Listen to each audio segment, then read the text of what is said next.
बिहार में जल्द चुनाव होने हैं। चुनाव से पहले बिहार का राजनीतिक पारा हाई हो गया है। प्रदर्शन, आरोप प्रत्यारोप का दौर शुरू हो चुका है। कुछ पार्टियां जमीनी स्तर पर उतरकर कई मुद्दों पर विरोध कर रही हैं, तो कुछ अपने एजेंडे तैयार करने में जुट गई हैं।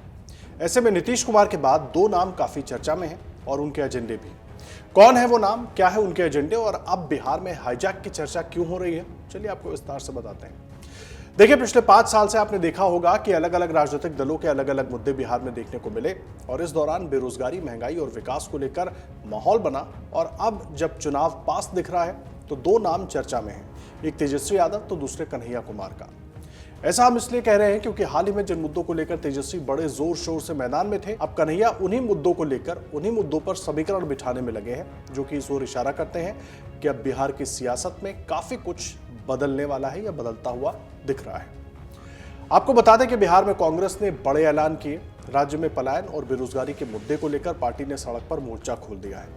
हालांकि दिलचस्प बात यह है कि पलायन और रोजगार के मुद्दे पर कांग्रेस और आरजेडी इसे अपना कॉमन मुद्दा बता रहे हैं, लेकिन इस मुद्दे पर कन्हैया ने साफ किया और बिहार के सभी नेताओं से उनके पदयात्रा में शामिल होने की अपील की। तेजस्वी यादव का बिना नाम लिए कन्हैया ने उस दौरान कहा कि बिहार के सभी नेता इस पदयात्रा में शामिल होते हैं तो ये अच्छी बात होगी। बहरहाल कांग्रेस इस दौरान इस यात्रा के दम पर सरकार से सवाल पूछ रही है। ऐसा इसलिए क्योंकि बिहार की सियासत युवा वोट बैंक के इर्द गिर्द घूमती हुई नजर आ रही है, जिसे हर पार्टी अपने साथ जोड़ने के लिए हर कोशिश कर रही है और कोई भी इस मौके को गंवाना नहीं चाहती।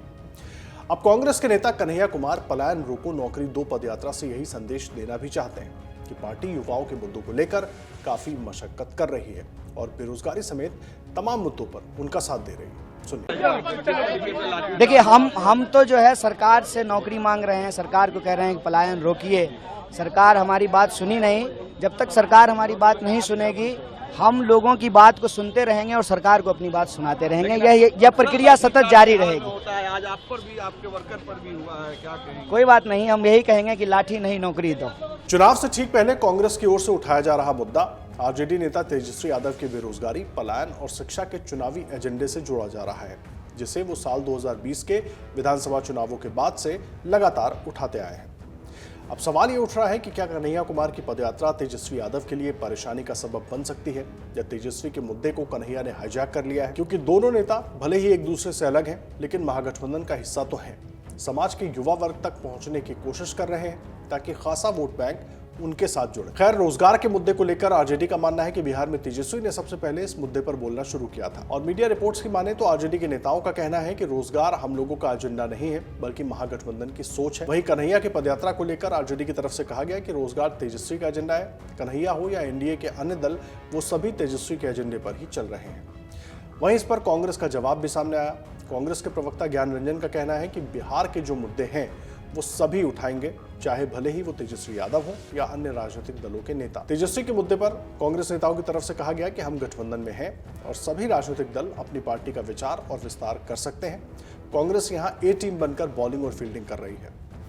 भले ही दोनों पार्टियों के नेता एक ही मुद्दे पर माहौल बना रहे हों, लेकिन इस पर चुनावी पंडितों का मानना है कि एक ही मुद्दे पर गर्माहट दिखने से तेजस्वी यादव की चिंता और बढ़ सकती है, क्योंकि कांग्रेस सांसद राहुल गांधी भी सोमवार को बेगूसराय में कन्हैया कुमार की पदयात्रा में शामिल हुए थे, जिससे ये साफ संकेत मिलते हैं कि कांग्रेस इस बार चुनावी वापसी के लिए युवा वोट बैंक को टारगेट कर रही है।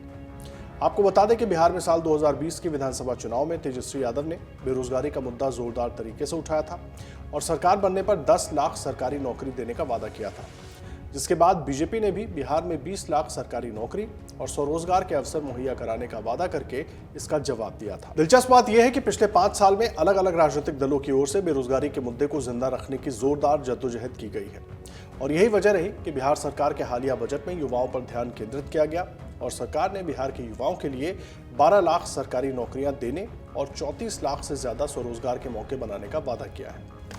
बिहार के राजनीतिक हलकों में ये सभी को पता है कि आरजेडी सुप्रीमो लालू प्रसाद यादव बिहार की राजनीति में कन्हैया कुमार की एंट्री के समर्थन में नहीं थे, जैसा कि साल 2019 के लोकसभा चुनाव के दौरान भी देखने को मिला था, जब कन्हैया कुमार ने सीपीआई के टिकट पर बेगूसराय से चुनाव लड़ा था।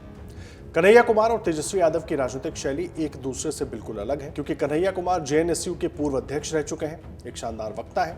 जाहिर तौर पर लालू प्रसाद ने 2019 में बिहार की सियासत में कन्हैया की एंट्री को तेजस्वी यादव के लिए राजनीतिक खतरे के रूप में देखा होगा। साल 2019 के लोकसभा चुनाव में बेगूसराय सीट की वजह से ही सीपीआई ने महागठबंधन में आरजेडी के साथ गठबंधन नहीं किया था, क्योंकि पार्टी इस सीट से कन्हैया कुमार को उतारने पर अड़ी थी, जिसका लालू ने विरोध किया था। इस चुनाव में कन्हैया कुमार को बीजेपी के गिरिराज सिंह से हार मिली थी। इसके बाद कन्हैया कांग्रेस में शामिल हो गए। साल 2024 के लोकसभा चुनाव में भी कन्हैया कुमार के बेगूसराय सीट से कांग्रेस के टिकट पर लड़ने की प्रबल संभावना थी, लेकिन उन्हें टिकट नहीं दिया गया और महागठबंधन में होने के बावजूद ये सीट सीपीआई के खाते में चली गई। तब कन्हैया के समर्थकों ने आरोप लगाया था कि लालू और तेजस्वी की वजह से कन्हैया को बेगूसराय से टिकट नहीं दिया गया। इस बीच कन्हैया कुमार ने एक पदयात्रा की शुरुआत की, जो 16 मार्च को चंपारण से शुरू हुई और 11 अप्रैल को पटना में खत्म हुई। इस दौरान कांग्रेस के दिग्गज मैदान में दिखे। अब देखिए, जो जानकारी है उसके मुताबिक पटना में भारी हंगामा हुआ। कांग्रेस की इस यात्रा के दौरान पटना के डाक बंगला चौराहे पर कांग्रेस कार्यकर्ताओं और पुलिस के बीच नोकझोंक हुई, जिसके बाद पटना पुलिस ने वाटर कैनन का प्रयोग भी किया। कांग्रेस कार्यकर्ता प्रतिबंधित क्षेत्र में घुसने की कोशिश कर रहे थे, जिन्हें रोकने के लिए पुलिस ने कार्रवाई की। बड़ी संख्या में पुलिस वालों की तैनाती के बीच कांग्रेस एनएसयूआई के राष्ट्रीय अध्यक्ष कन्हैया कुमार को हिरासत में ले लिया गया। पटना पुलिस उन्हें पुलिस वैन में बिठाकर थाने ले गई। इस दौरान कन्हैया कुमार ने कहा कि पुलिस मुख्यमंत्री नीतीश कुमार से मुलाकात कराए या फिर जेल ले जाए। कन्हैया कुमार ने कहा कि पुलिस को पानी की बर्बादी नहीं करनी चाहिए।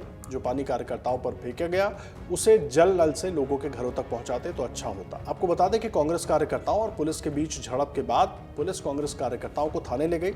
लगातार कांग्रेस कार्यकर्ता पुलिस से उलझते रहे और हंगामा होता रहा। आपको बता दें कि कांग्रेस ने पलायन बेरोजगारी के मुद्दे पर बिहार के सीएम नीतीश कुमार के घर के घेराव की योजना बनाई थी।